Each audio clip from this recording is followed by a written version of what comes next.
हम 20 आदमी और 15 आदमी कैसे हो जाएगा? हमारे साथ हमारे ठीक मार रहा दिखाई दे रहा है, ठीक मार रहा। अब देखिए स्क्रीन के ऊपर वहाँ पर लोकसभा सांसद किरण खेर पहुंच चुकी हैं। बीजेपी के तमाम पार्षद पहुंचे हैं, बधाई देते हुए नजर आ रहे हैं। यानी कि एक बार फिर जो सत्ता में है बीजेपी ने अपना मेयर बना लिया। बीजेपी लगातार बार कहती थी कि मेयर हमारा ही बनेगा और पीछे स्क्रीन पर आपको दिखाई पड़ रहा है कि मेयर बीजेपी का बन चुका है।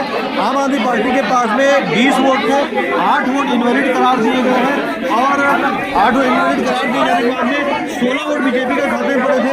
सारे बीजेपी के पार्षद इसमें आपको स्क्रीन पर दिखाई पड़ रहे हैं क्योंकि मीडिया की एंट्री बैन की गई थी। सारी की सारी मीडिया जो है वो हॉल के अंदर, हॉल में टीवी स्क्रीन पर जो आपको दिखाई पड़ रही है नगर निगम की टीवी स्क्रीन है, वहाँ से जो स्क्रीन आपको दिखाई पड़ रही है नगर निगम की टीवी स्क्रीन से ये चीजें हैं। मनोज सोनकर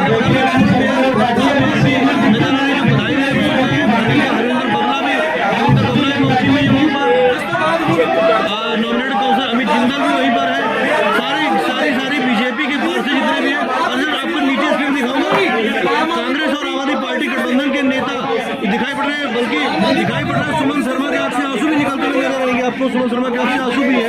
ये रणनीति बनाते हुए नजर आ रहा है कि रणनीति आगे अब क्या रहेगी, क्या ये हाईकोर्ट जाएंगे, क्या प्रेसिडेंट का फैसला चैलेंज किया जाएगा।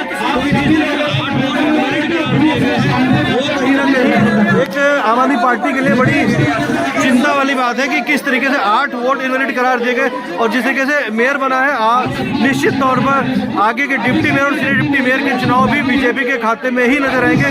मेयर जो मनोज सोनकर उन्होंने कुर्सी संभाल ली है और ये आपको स्क्रीन पर दिखाऊंगा। इधर गुरप्रीत गाबी है जो खड़े हुए नजर आ रहे हैं, जो डिप्टी मेयर पद के उम्मीदवार थे।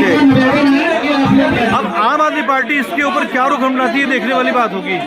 चंडीगढ़ मेयर के चुनाव में एक बार फिर भारतीय जनता पार्टी ने बाजी मार ली है और अब बीजेपी का मेयर मनोज सोनकर अब मेयर की कुर्सी बैठा देंगे और मेयर कुर्सी बैठने के साथ ही वहाँ पे हंगामा हुआ है। हंगामे की तस्वीर आपको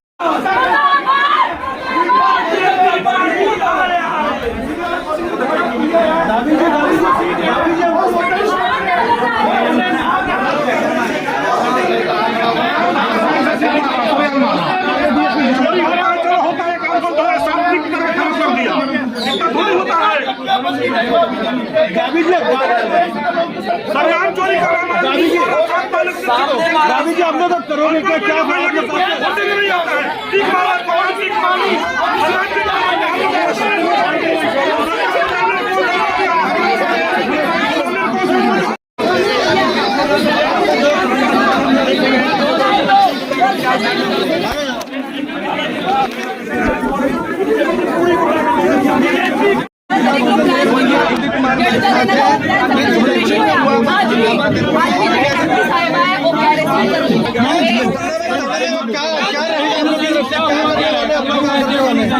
हम हाईकोर्ट से बुखाई लगाएंगे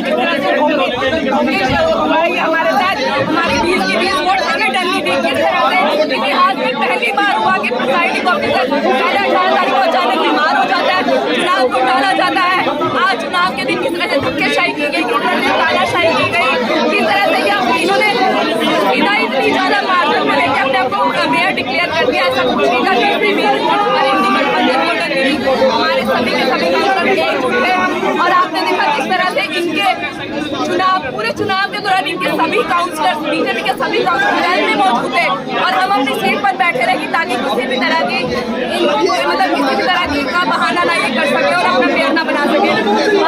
उसके धक्केशाही की ना उन्होंने ये पता है कि किस पार्टी को कितने वोट मिले, ना उन्होंने क्या दिखाया है कि किस पार्टी को कितने वोट मिले, कितना कुछ नहीं दिखाया गया इन्होंने। सबने देखा कि किस तरह से प्रिजाइडिंग ऑफिसर ने हमारे कैंडिडेट का कोई इलेक्शन एजेंट आगे नहीं बुलाया। क्यों नहीं बुलाया? आप प्रोसेस की अकॉर्डिंगली चलिए, आप गाइडलाइंस के अकॉर्डिंगली चलिए। हमारे इलेक्शन एजेंट के सामने खोल के पहले आप साइन कर दीजिए। क्या चाहे कोई इलेक्शन एजेंट, चाहे कोई मशीन ओपन करनी होती है, चाहे कोई बैलेट बॉक्स ओपन करना होता है, इलेक्शन एजेंट पहले अपॉइंट होता है और उसके सामने ही सब किया जाता है। लेकिन वो ना करके सीधा ही वीडियोग्राफी करवाई।